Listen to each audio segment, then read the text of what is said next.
आता है तो निश्चित तौर पे ऊंचाइयां तो उसको मिल ही जाती हैं, वो पहुंच ही जाता है, लेकिन उसके बावजूद जो एक उसमें एक हुनर होता है जो उसके दिल में छिपा होता है, क्योंकि वो नहीं आगे आ पाता है तो उस ऊंचाइयों को वो पा नहीं पाता है जहां वो जाना चाहता है।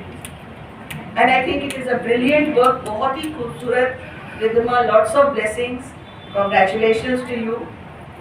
लिखना एक किताब आसान नहीं है, और आपने शायद जो लिखा है और हमने जो पढ़ा है, और अगर उतनी समझ हमें है आपकी पोएम को समझने में, दिल से लिखी गई किताब है। उसमें एक लाइन उसने एक जगह कहीं लिखा है, are we at peace with the chaos outside. संदर्भ उसका दूसरा है उसकी किताब में, लेकिन शायद ये सवाल हम सब आज यहाँ बैठ के कर सकते हैं, जिस तरह की स्थिति और समय से हम सब गुजर रहे हैं। Are we at peace while there is so much of chaos outside? इस पे बहुत ज़्यादा मंथन करने की ज़रूरत है, और एक स्टूडेंट जो इतना यंग है अगर इस बात को कह सकता है तो क्या हम इस बात को समझ नहीं सकते हैं। इस तरह की बहुत सारी आपकी पंक्तियां हैं जो बहुत सराहनीय हैं। दृष्टि, एक औरत की दृष्टि, एक महिला की दृष्टि, एक गर्ल की दृष्टि, एक लड़की की दृष्टि से उन्होंने दुनिया को देखा है। जिस लड़की को समाज लड़की बनाता है बहुत सारे अनुशासन आरोपित करके, और दूसरी दुनिया है पुरुषों की दुनिया, द पैट्रियार्की, जो हर समय सारे नियम कानून किसके बना के छोड़े हैं, और उसकी औरतें एजेंसी बन जाती हैं और औरतें ही उस चीज़ को पुख्ता करती रहती हैं। लेकिन कोई भी सिस्टम एकदम परफेक्ट नहीं होता, समय के साथ सिस्टम को बदलना चाहिए, उसमें सुधार आना चाहिए, और उस सुधार आने की प्रक्रिया में जो औरत है ना वो संघर्ष करती है, और औरत के संघर्ष करने से और औरत के विस्फोटक होने से ही समाज में सुधार आता है।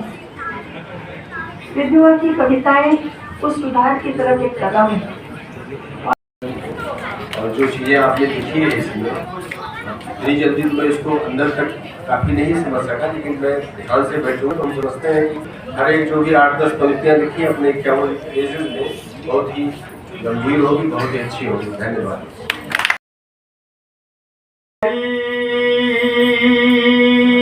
हसीन है काशी,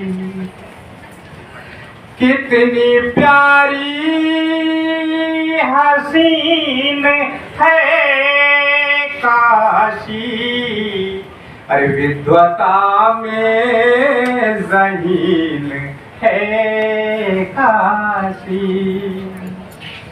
जलज खिले तो गलियां चमके,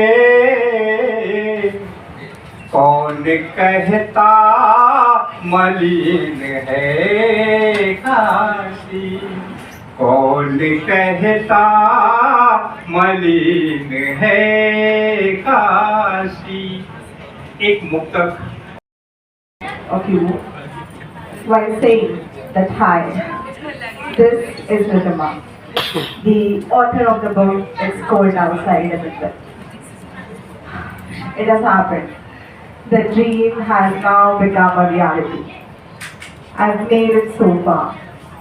Each poem describing different virtues of my life, each woven with love and emotional availability.